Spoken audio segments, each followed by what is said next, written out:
E aí pessoal, tudo bem? Como é que estão? Professor Eg, professor de Geografia de vocês. Então, hoje estou aqui para a gente dar continuidade às nossas aulas remotas, certo? Vamos lembrar e parabenizar vocês pela participação na nossa reunião no Google Meet, aquela aula online que a gente fez, tá bom? E também pela participação de vocês no Kiss, Muito bom. Agora vamos dar continuidade pelo WhatsApp, tá bom? Espero estar recebendo todas as devolutivas. Então bora lá.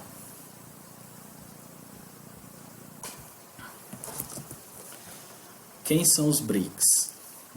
Aqui é os BRICS e o comércio internacional.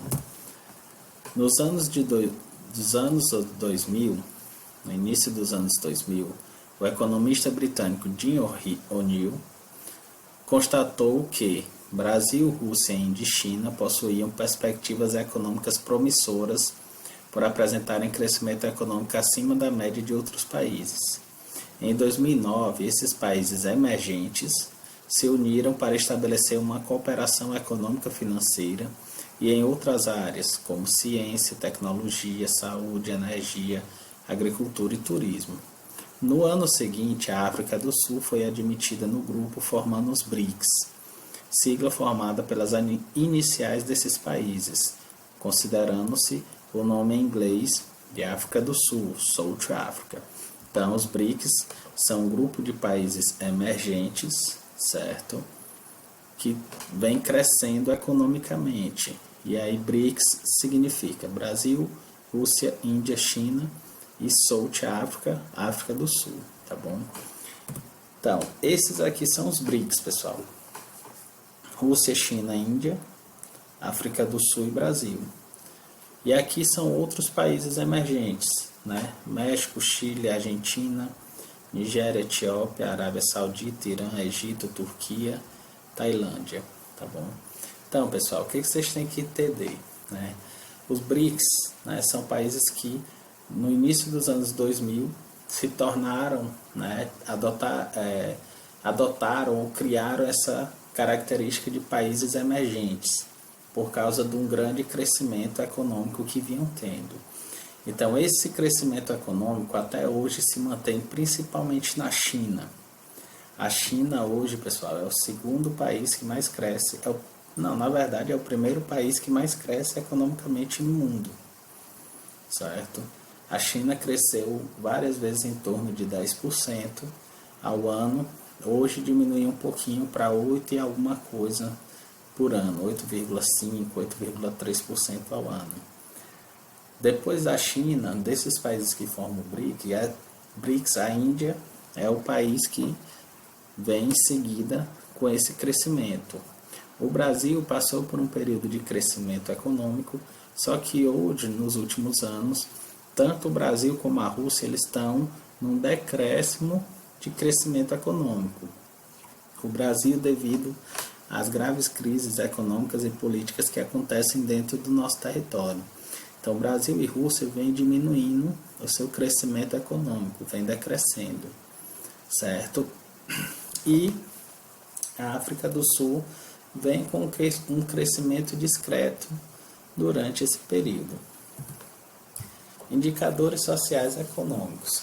Nós temos que entender, pessoal, que os países, para chegarem a um patamar econômico e de desenvolvimento, chegarem a um patamar de países como os países da Europa, dos Estados Unidos, Canadá, Japão, eles têm que superar não somente os problemas econômicos, mas também os problemas sociais, que são os graves problemas que acontecem nos países do BRICS. Então, analisando os dados, a gente percebe a taxa de natalidade ainda alta, a taxa de mortalidade também, principalmente aqui na Índia.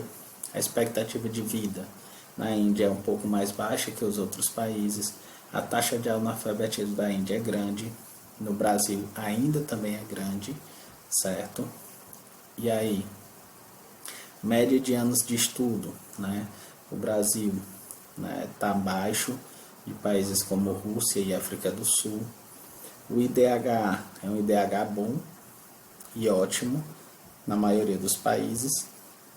o PIB é um PIB razoável, certo? E a renda per capita, né, ela é uma renda boa, né? O maior problema aqui seria na Índia. Só que o problema dessa renda, que a gente pode destacar aqui no Brasil, é que essa aqui é a renda por pessoa, pessoal. Então significa que cada pessoa economicamente ativa deveria ganhar 8.750 dólares por ano, que dá o equivalente a 40 mil reais. E a gente sabe que no Brasil o salário mínimo não chega, se você somar o salário mínimo durante um ano, anda longe de chegar nessa renda aqui. Então essa renda no Brasil, ela é enganosa por quê? Porque a gente tem uma grande desigualdade na renda. A gente tem pouca gente ganhando muito e muita gente ganhando pouco. Então, ó, os casos mais graves são os da Índia, África do Sul e Brasil, né? Considerando nesses países cerca de 22% na Índia, 16% na África do Sul e 7% do Brasil, de população que vive abaixo da linha da pobreza. Então são casos graves, né, problemas sociais que devem ser superados para esses países conseguirem avançar cada vez mais. E aí isso reflete também nos investimentos em pesquisa. Você vê que do BRICS o Brasil só fica à frente. A gente tem Índia, China, Índia, Rússia e Brasil. Então o Brasil só fica à frente da África do Sul, né, com investimento ainda muito pequeno, por 31 bilhões em pesquisa. Você tem como referência Estados Unidos e China, né, ou países menores do que o Brasil, como a Coreia do Sul, certo? E correspondente do PIB de 1,3, né, o Brasil só fica à frente da Índia nessa proporção, certo? Então o Brasil tem que investir cada vez mais em pesquisa se quiser crescer, se quiser se desenvolver, né? Esse é o meio de desenvolvimento mais lógico, né? Por meio da educação e investimento em pesquisa científica. A distribuição de produtos e corporações e as corporações transnacionais. A competição na produção e na distribuição mundial de produtos agrícolas e industriais é muito desigual. Das corporações internacionais do agronegócio, por exemplo, 7 delas dominam a produção mundial de sementes e pesticidas, 4 dominam a importação e exportação de matéria-prima agrícola, como a soja, o milho e o trigo, e 10 controlam a indústria de alimentos. A influência das corporações transnacionais é tanta que, até mesmo no processo de organização e reorganização do espaço geográfico rural, elas comandam o que deve ser plantado. Assim, o uso da terra é realizado nos países segundo os interesses ou a conveniência dessas corporações. Então, essas corporações comandam o desenvolvimento da economia mundial. O intercâmbio comercial. Entre os países, há o comércio de produtos agrícolas, de matéria-prima, de bens industrializados e serviços. E essas trocas ou esses intercâmbios comerciais dá-se o nome de comércio exterior, que abrange a exportação, que é a venda de produtos ou serviços de um país para outro, e a importação, que é a compra de produtos ou serviços de um país para outro. Então, um país, quando ele está exportando, ele está vendendo; quando ele está importando, ele está comprando. A relação em dinheiro entre os valores das exportações e das importações de um país recebe o nome de balança comercial. Quando o valor das exportações ultrapassa o das importações realizadas por um país no período de um ano ou mês, diz-se que esse país teve um superávit comercial ou saldo positivo, e assim se torna credor dos países para os quais exportou. Se você vende mais do que você compra, você tem um saldo positivo, você lucrou, você teve um superávit. Se ao contrário, quando as importações superam as exportações, a balança comercial teve um déficit comercial ou saldo negativo, ou seja, é deficitária, e o país, nessa condição, fica em dívida com o exterior. Se você compra mais do que você vende, então você vai ficar devendo. Então seu saldo é negativo, você tem um déficit comercial, tá bom? A balança comercial, né? Os países do BRIC e com os Estados Unidos. Então a China, né? Do Brasil com os países do BRICS e com os Estados Unidos. Com a China, o Brasil exporta mais do que importa. O Brasil vende mais do que compra. Com a Índia também, com a Rússia também, com a África do Sul também e com os Estados Unidos também. Então o Brasil ele tem um saldo comercial positivo. Aqui, ó. O Brasil vende mais do que ele compra desses países. Então, teoricamente, a balança comercial do Brasil com os países do BRICS e com os Estados Unidos é positiva. Quando você vende mais do que você compra, você tem um saldo positivo, certo? Você tem o que a gente chama de superávit. As trocas comerciais, né? Então, o principal parceiro comercial do Brasil, tanto de exportação como de importação, é a China, seguido pelos Estados Unidos, Índia, Rússia e África do Sul, certo? Então, China, Estados Unidos, Índia, Rússia e África do Sul, numa sequência de destino e origem para quem o Brasil vende e de quem o Brasil compra, né? Vendendo hoje, a relação comercial está maior com a China do que com os Estados Unidos, tanto para venda como para compra. Distribuição das indústrias e o capital estadunidense e chinês no mundo e no Brasil. Então, pessoal, existe uma coisa que a gente chama fatores locacionais. Deve ser entendido como a vantagem que um determinado local pode oferecer à instalação de uma indústria. Fatores locacionais envolvem para a instalação de uma indústria. Então, o que uma indústria busca quando ela vai se instalar em determinado local? Ela busca matéria-prima, ela busca mão de obra, ela busca fonte de energia, transporte, capital, recurso financeiro, tecnologia, mercado consumidor e meio de comunicação. Então a indústria ela busca tudo isso, desde o surgimento das indústrias até quando se passou a se instalar a indústria em outros países, as indústrias buscam essas vantagens aqui. Principais fatores locacionais existentes na região sudeste do Brasil. A região sudeste do Brasil, pessoal, é a região mais industrializada. Então, por que ela abraçou a maior quantidade de indústrias no Brasil?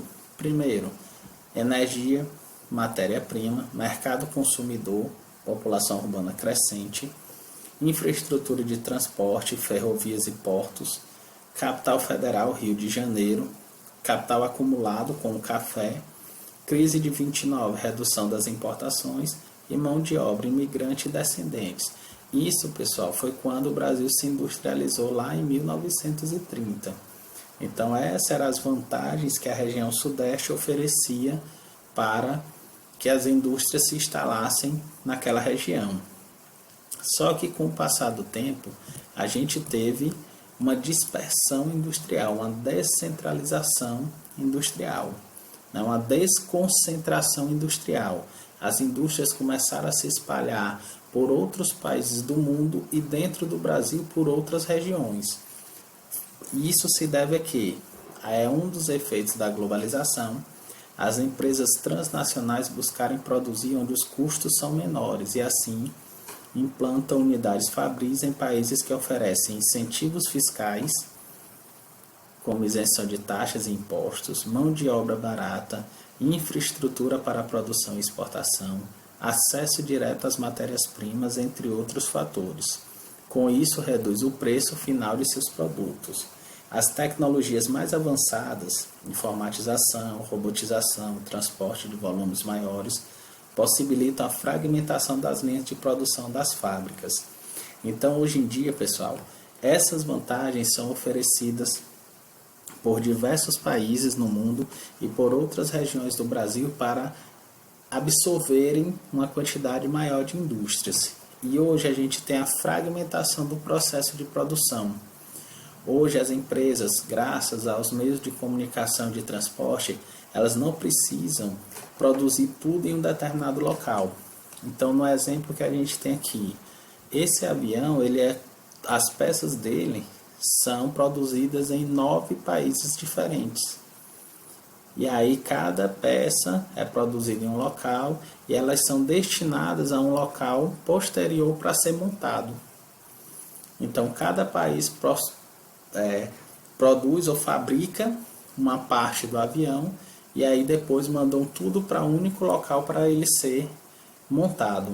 Então esse processo se chama fragmentação da produção, fragmentação do processo produtivo, né? Eu monto várias peças em locais diferentes, fabrico várias peças em locais diferentes e levo tudo para montar em um único local, facilitado pelos meios de transporte e pelos meios de comunicação. O capital estadunidense. A presença do capital estadunidense em outros países do mundo também é muito expressiva, bem como sua influência cultural, científica e tecnológica. Suas universidades, Stanford, Berkeley, Princeton, Chicago, Yale, Harvard, Columbia, além de outras, são frequentadas por estudantes de todo o mundo em busca de conhecimento avançado. O conhecimento é o grande capital do mundo atual e os Estados Unidos se destacam nessa área. Então, os Estados Unidos eles investem em conhecimento, investem em pesquisa científica. Por isso que eles estão na vanguarda, estão à frente de todo esse processo produtivo de avanço tecnológico no mundo. Capital chinês. Tudo indica que o plano dos dirigentes chineses é transformar a China na maior potência econômica até antes da metade deste século, como também exerce grande influência na geopolítica mundial. Seus investimentos no mundo são grandes e diversificados. Vão desde a compra de estúdios de cinema nos Estados Unidos, fábricas tradicionais de pneumáticos, indústrias de agrotóxicos, tornando-se o maior vendedor desse produto no mundo, redes tradicionais de hotelaria, instituições financeiras de renome internacional, até a compra de terras na África, no Brasil e em outros países da América Latina, além de outros investimentos em vários ramos da atividade econômica. Destaquezinho para vocês, pessoal. A China hoje está em busca de se tornar a principal potência tecnológica do mundo. As indústrias chinesas estão brigando diretamente com as indústrias estadunidenses pelo desenvolvimento de tecnologia de informática, né, de telecomunicação. Então, a China hoje busca, né, até 2050 ou até 2100 se tornar a principal potência econômica do mundo. Vamos prestar atenção na China. Então, qualquer dúvida é só falar. Até a próxima aula.